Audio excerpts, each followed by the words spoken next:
We are just mere days away from one of the most consequential elections in American history. And in any presidential race, even if it's not as consequential as this one, it is this time, this stretch, where presidential candidates have to be the most disciplined. They've refined their messages perfectly, and they're going to deliver them without mistakes until election day. Or you do whatever the heck Trump has been doing.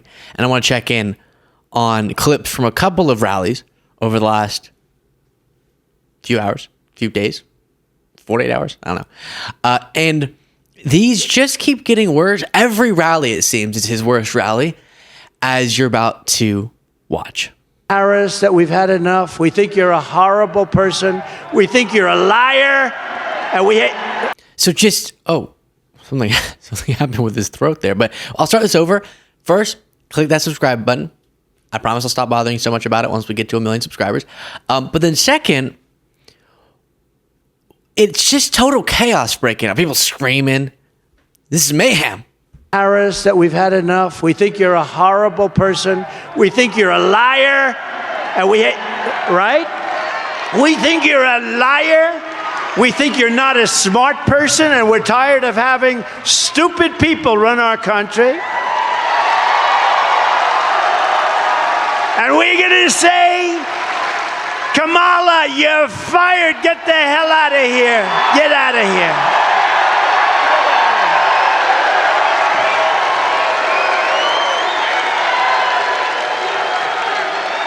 Get the hell out.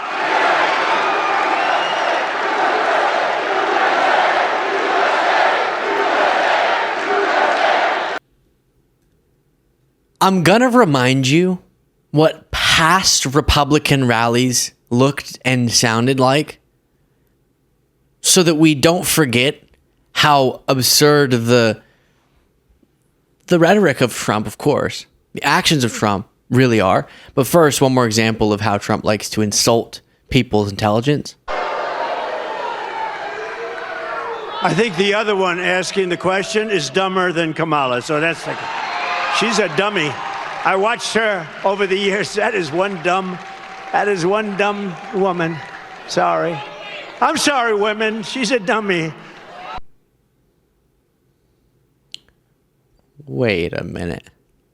Why do you apologize to women? It's almost like it's not completely crazy to point out that for some bizarre reason, stupid, dumb, low IQ are the terms that he's attacking Kamala Harris with, instead of the gazillions of other ways that you can criticize your political opponent, when clearly Kamala Harris is not unintelligent, is intelligent given her life in the public eye for her entire career, where she's had some of those prestigious positions of authority, whether it be as a prosecutor, DA, attorney general, senator, vice president.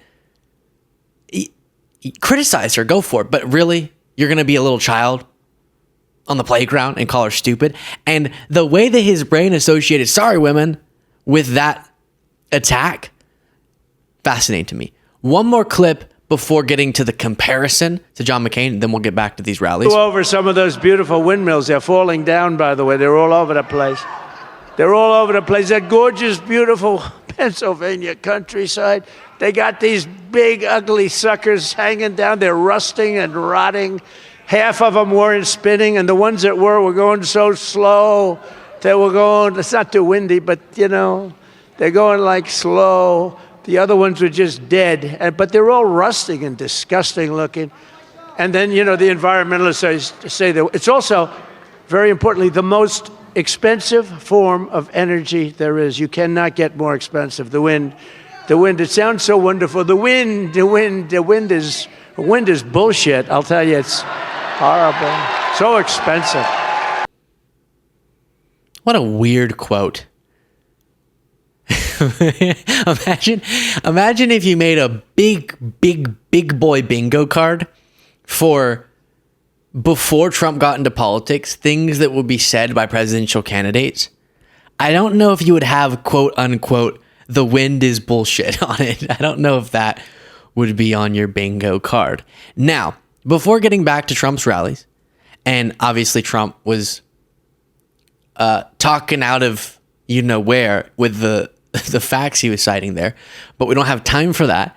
Remember what just a few years ago, in 2008, the Republican Party was putting up as a candidate. We're scared. We're scared of an Obama presidency, and I'll tell you why. I'm concerned about someone that cohorts with domestic terrorists such as heirs. I have to tell you, he is a decent person and a person that you do not have to be scared as President of the United States. Now, look, I got to ask you a question. I do not I can't trust Obama. I have read about him, and he's an Arab. He is not. No. No, ma'am. He's a decent family man, citizen that I just happen to have disagreements with on fundamental issues, and that's what this campaign is all about. He's not. Thank you. By the way, what? Oh gosh. Oh no. You know what's interesting there? Aside from the character that's shown by McCain, this is MAGA. This is the era of Trumpism Eve, right? This is pre-Trump, but right before, where the supporters that would go on to be cult followers of Trump were starting to come out. They were coming out of the sane closet and becoming publicly insane. And they were doing so amid a campaign that was before that was going to be celebrated. So McCain was still, a respectable person, had character. But you could see in both of those interactions with supporters of his what would become Trumpism. So that's fascinating. But again, that used to be politics. Obama, I've gone through and shown you before, victory and concession speeches in presidential elections over the last couple of decades. And what you see is before Trump, you'd have both candidates, winners or losers, acknowledging the beauty of our democracy, acknowledging the person who they had run against and the campaign they had run and the character they have and the mutual respect they have. There was some common dedication to decency and to some foundational ideals. Even Hillary Clinton, when she lost to Trump, was able to have that sort of respectful mindset, at least in her concession the day after the election. And then Trump destroys it all and won't even accept the results of his election. So a stunning contrast, but we get back to the rally. If we win, this country will become the automobile manufacturing place of. We will bring plants back. What?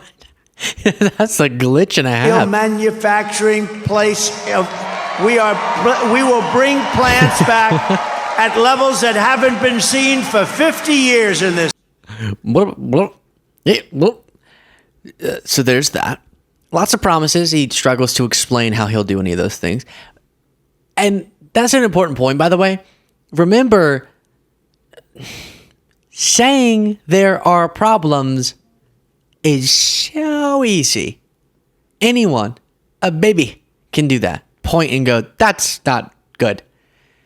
Figuring out how to solve problems is the thing we want our leaders to be able to do. Trump just screams about the issues or fabrications of issues in some cases. When he gets asked, okay, how will you protect jobs in America? He says he was the Michigan Man of the Year, and it's such a damn shame that jobs are being outsourced. And then if I were to be as good faith as possible, as charitable as possible, I would say, and also I'm going to tear the hell out of every country and they're going to pay us taxes, even though they won't. Then take a look at this. We talk a lot about how even if someone's just coming up on stage to say, Trump, you're so handsome, Trump still doesn't like giving the mic to someone because he wants to be the only person getting attention. And here it slipped out how he really feels. David, I know you just spoke. Just come here, say like for 2 seconds, because nobody wants to hear you right now. Just come up. But we got to get this guy in office. Come on. I'll be quick. Thank you, Mr. President. All right. I'll be quick. I know you hate me. It's funny that Trump doesn't have the self-control to keep that inside. Don't say that. Think it. Don't say it. Quote, come here for like 2 seconds because nobody wants to hear you right now. And then he goes, but we got to get this guy elected. He sucks, but we got to get him elected. Weird, weird, weird. Then he's very upset with Whoopi Goldberg. Be in it. I said, in what capacity? Just a walk-on. You're so great. Would you do I did a walk-on for Whoopi Goldberg. Now she says, I refuse to mention his name. You know what? Politics can do strange things to demented people. Now, I've hired Whoopi to work for me as a comedian before this stuff, and a long time ago. And I went, and, you know, I'm not particularly shy about what I hear. Her mouth was so foul, every word out of her mouth was like the F word, that this. I was with a group of people, like sort of nice people, and we had to leave. She was so filthy dirty, disgusting, half the place left. I said I'd never hire her again, but she was so dirty, every word was filthy dirty, and I left. And then I see her sitting about, oh, Whoopi, oh, what a loser she is. But MAGA, you're electing a toddler who is just slightly older. That's it. You're just electing a toddler with makeup and hair transplants. That's it. Stop. You want this as president? What a loser. And then he goes, and then I see her saying, oh, Whoopi, Whoopi. I've never heard Whoopi Goldberg go, oh, Whoopi, Whoopi. Sorry, that really tickled me. Me, I'm Whoopi. Okay, and just so filthy, such bad language. Now let's get back to how wind is bullshit. Interesting. pushing, how about this, pushing transgender ideology on minor children.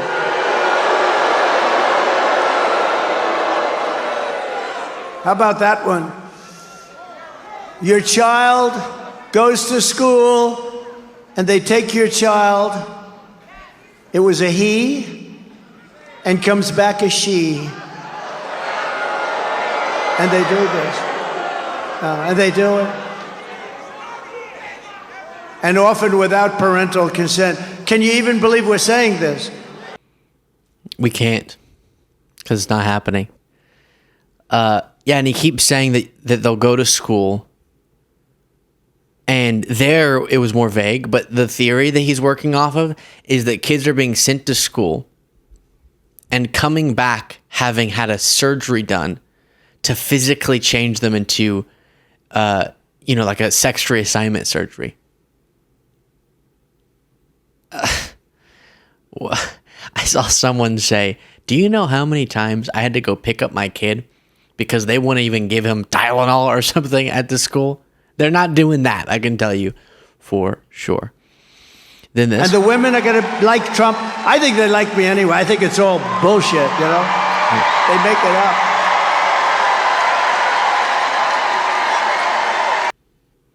So filthy. So nasty. What he's saying is not that women are BS, but that women not loving him is BS. He believes the polls are incorrect and all of the women are going to go vote for him. And if they don't, it must have been stolen. It must have been fake women. A bunch of women who were just turned into women at school or something. Then this. 4 years ago, we had the best border in our country's history, and that included human trafficking, mostly in women, by the way. That includes, so when women say, oh, I don't know if I like Trump, I was the one, that is the most heinous thing. Human trafficking, mostly in women. Gee, I wonder what that's all about, right? And then they say, oh, I don't know, Kamala's not going to protect anyone. They've allowed this country to be poisoned at our border. So, again, yeah, human trafficking is a big problem. What are you saying? Just back to his border stuff, which we talk about a lot, but not proposing. His point is, well, the border crossings were low, so that means we had defeated human trafficking, even though none of that even tracks. And also, there was a huge spike in border crossings right as he was leaving office. So none of it makes sense. Then this. She lies about everything, including where she worked. Remember, I worked so hard at McDonald's, it was unbelievable. I stood over the French fries all summer, winter, fall, spring. She never worked there, she lied. You know the beauty of that? They'll say, oh, it's so terrible to bring that up. It's so simple. No, David, the beauty of that, it's so simple. It's so easy to understand. She said she worked like a dog in McDonald's, and it never happened. What? One more dog quote. I watched the way they asked questions of Kamala yesterday. Howard Stern, he's a weak guy. He's weak. He's going, what about, It was so ridiculous. Even she was embarrassed. It was like softball. But all of them. Howard, I knew him very well. I was on the show many times. I used to think he was good. Then I dropped him. And I dropped him like a dog. Trump and dogs, man. No one can figure out what he thinks dogs are doing day to day. Struggling to understand that one. He calls the New York Times enemy of the people dangerous. He once again says, we got to have those Confederate names for bases back. And I don't have the energy for any of that. But I'm curious to hear what you thought about this craziness.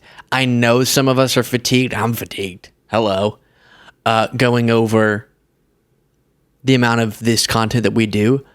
But I think as close as we are and as consequential as this is being how he's spending his final days, we need to talk about it. And we can't sane wash it. And I can't summarize this. I try in my introduction a little bit. And so then he did crazy and then more crazy and then crazy. You don't get the gist unless you see it. You hear it.